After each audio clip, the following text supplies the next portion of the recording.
And I've been wanting to talk about it too for a while. Just deb stuffs, not much. Nice, me too. Just deb stuff. Just doing deb and just kind of like doing all kinds of things. So I kind of like this article here. Do people ever sleep when they're participating in game jams? And I want to talk about it here too. That I have most of you guys. I think most people do sleep. Obviously, it's important to get sleep and get rest. But I have been to game jams where it's like 48 hours, particularly like the Ludum Dare game jams, or what is it, the Brackeys game jams, or not the Brackeys game jams, but the GMTK game jams. Those are the notorious 48-hour ones. Those are the ones you want to like do something really cool and awesome. Sometimes I hear people that they don't get any sleep and they just power through the 48 hours. I think that's a bad idea, personally. Like for me, just being a veteran and doing game jams, I can tell you guys, I think the best option is to kind of like just slowly kind of dipple up, like just do like maybe 3 hours or like 5 hours of game development, and then the rest just rest. Just kind of think through like your errors or ideas, because a lot of times you kind of like when you rest, you have an idea like, oh, I should have done this or I should have done that. I shouldn't have rushed this game process that much. But it's actually a really good kind of question. I think people should definitely not be encouraged not to sleep. I think if more than likely you're better off just sleeping and doing kind of like rushing through a game jam. I think it's like not even that worth it. Even a caffeine addict, I could never stomach that little sleep with game dev. Yeah, nobody can. I think, and I think it's not good to have like much, trying to like speed through game jams and stuff like that. It's not really good for one, your health, right? And for two, obviously, even if you're young, right? You can kind of like just think about it. It's gonna mess you up the next day. And you go, oh man, I wish I wouldn't done that game jam, but at least I submitted something. Still though, it's not even worth it. You should always like when you do like a little crunch sort of game, when you get like such a crunch time, like 48 hours, for example, or 24 hours. I think the best thing is to do a game that's kind of like more arcadey than anything. Just think of like a Pong game or a game that's like Snake, but be very creative in that sense where you can make it really fast, or even like a like a shooter game, right? You can do like a little top-down shooter. Those are really easy to make. You can do something creative with it. For example, there's a bunch of theme ideas for the last one there, which is deeper, right, or deepest. You can do like kind of like do like a parachute game where you kind of like have to avoid sort of obstacles. And those sort of games are easy to make.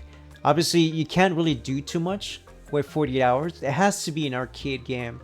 So it has to be like minimum 15 minutes to play. I don't think many people are gonna willing to play that long of a game. Alright, just give it like 5 to 15 minutes. A good gameplay for a game jam. And that's usually enough to say, okay, this game's pretty cool. I like it. Right? And then give the ratings, that sort of thing. And I think that's really the best way of doing it when it comes to those sort of games. Don't try to like make something awesome, right? Don't try to like make the next Stardew Valley or anything. Make something easy, quick. You can play it and then you're done. Okay, I'm on to the next game, right? Obviously, make it flashy, make it animated, and make it less buggy. Just enough that you can play it. Like I said, there's so many creative ideas that you can do that's kind of like unique. Or you can crosshair the ideas, like say something like Pong and then Pitfall, for example. Or you can do Pong and then a top-down shooter. Or you can do Snake and a top-down shooter.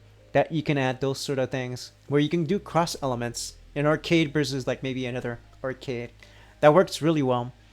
It's kind of, I don't understand staying up anymore. It's more short-term glorification for long-term health issues. Yeah, exactly. It's not really worth it. It's gonna end up messing your health. It's gonna make maybe it's gonna mess up your routine, your week. It's trying to stay up really late when in reality you should just rest up a little bit, think about it, kind of like you know understand the process, and then you can rest. Rest is important. Don't neglect it. Obviously, if you need to do other things and prior to that, I would say maybe in any game jams, I probably spend like maybe 3 to 5 hours max. That's it. Any game jams that day is just 3 to 5 hours, and then the next day another 3 to 5. And I try to like make the easiest sort of game where I can kind of cross the two sort of themes together. Like I said, Nothing wrong with like maybe doing a Snake and then top-down shooter, or a Snake in a Pong game, or anything really easy that you can kind of like make really fast, right? You can just pull it off. Oh, I can do this real quick, but I can make it kind of creative, right? Cross platforms are really good ideas, where you kind of like mix two genres together to make something unique, or mix two mechanics together to make something really cool. But yeah, that's my thought on game jams. So if you guys have any issues with game jams, especially Mig Jam that's coming up too, let me know if you guys have any trouble coming up with ideas for Mig Jam. I already have a couple. I think I gave a couple ideas to a few guys for Mig Jam. There are some good suggestions. So yeah, Mig Jam's kind of like that one, but it's 15 days, so I think 15 days is not too bad. I hope nobody's losing any sleep from Mig Jam, but make sure to check out Mig Jam. It's a prize-winning one, rated, and yeah, I think we're gonna have a lot of games coming out. So yeah, don't lose sleep for it. You know, just take your time, take each day by day, and then kind of come up with your ideas.